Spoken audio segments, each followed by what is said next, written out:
आज का टॉपिक है इरिगेशन शेड्यूलिंग, सिंचाई समय निर्धारण। इरिगेशन शेड्यूलिंग एक ऐसी प्रक्रिया है जिसमें कि हम ये डिसाइड करते हैं कि कब हमें इरिगेशन करना है और कितनी मात्रा में पानी को हर इरिगेशन में देना है। तो irrigation scheduling mainly time and amount of irrigation water बताता है, समय कि किस समय हमें इरिगेशन करना है and amount of irrigation water, कितनी मात्रा में पानी का उपयोग इरिगेशन के लिए करना है। पर इरिगेशन शेड्यूलिंग करने के क्या एडवांटेजेस हैं, क्या लाभ हैं, हमें इसे क्यों करना चाहिए। पहला पॉइंट बताता है it minimises crop water stress and maximise yield. अगर किसान ये निश्चित कर ले कि किस समय उसे फसल को पानी देना है और कितनी मात्रा में पानी देना है, तो इसके आधार पर किसान पानी को अलग अलग खेतों में मोड़ पाएगा, जिससे कि वाटर स्ट्रेस फसलों में कम हो जाएगा और ज़्यादा से ज़्यादा यील्ड हमको मिलेगा। सेकेंड पॉइंट है farmers cost of water and labours reduces. क्योंकि फार्मर अगर ये डिसाइड कर लेता है कि किस समय उसे सिंचाई करना है, कितनी मात्रा में सिंचाई करना है, तो उसे ज़्यादा इरिगेशन करने की ज़रूरत नहीं पड़ती, जिससे कि जो पानी का कॉस्ट है वो भी कम हो जाता है और साथ ही साथ जो लेबर लगते हैं बार बार इरिगेशन के दौरान वो भी कम लगते हैं। थर्ड पॉइंट है लोअर्स द फर्टिलाइज़र कॉस्ट। क्योंकि अगर फार्मर इरिगेशन शेड्यूलिंग करता है, मतलब सिंचाई का समय निर्धारित कर लेता है, तो वो उसी समय क्या करेगा, इरिगेशन करेगा।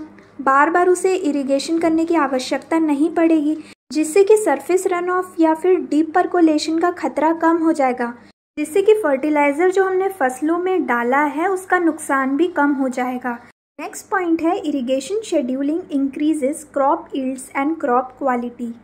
इरिगेशन शेड्यूलिंग करने के कारण जो क्रॉप का यील्ड है वो तो बढ़ता ही है, साथ ही साथ उसकी जो क्वालिटी है वो भी बढ़ती है। नेक्स्ट है problem of water logging minimises. Farmer अगर सिंचाई का समय निश्चित कर लेगा और कितनी मात्रा में सिंचाई करना है ये निश्चित कर लेगा, तो उसे वाटर लॉगिंग की जो समस्या है, जो पानी भर जाता है, उसकी समस्या नहीं आएगी। नेक्स्ट है it helps in the control of root zone salinity problems. Farmer जब इरिगेशन शेड्यूलिंग करता है तो वो सही समय पर फसलों की सिंचाई करता है और सही मात्रा पर करता है, जिसकी वजह से लीचिंग कंट्रोल्ड तरीके से होता है, ओवर लीचिंग नहीं होता है। मतलब कि पौधों के आसपास जो एक्सेस सॉल्ट है वो रूट जोन के नीचे चला जाता है, जिसकी वजह से जो सैलिनिटी की प्रॉब्लम आती है रूट जोन में वो नहीं आती।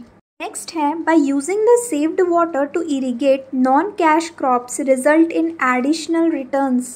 तो फार्मर अगर इरिगेशन को शेड्यूल करेगा, मतलब एक सिंचाई का समय निर्धारण कर लेगा, उसकी मात्रा निर्धारित कर लेगा कि किस समय किस फसल को कितनी मात्रा में उसे पानी देना है, इससे बहुत सारे पानी की बचत होगी, जिससे कि जो नॉन कैश क्रॉप्स है, मतलब कि ऐसी फसल जो फार्मर खुद के लिए लगाता है या फैमिली के लिए उगाता है, ना कि प्रॉफिट के लिए लगाता है, उसकी सिंचाई कर पाएगा, जिसकी सिंचाई वो वाटर स्ट्रेस मतलब पानी की कमी होने पर वो नहीं कर पाता था।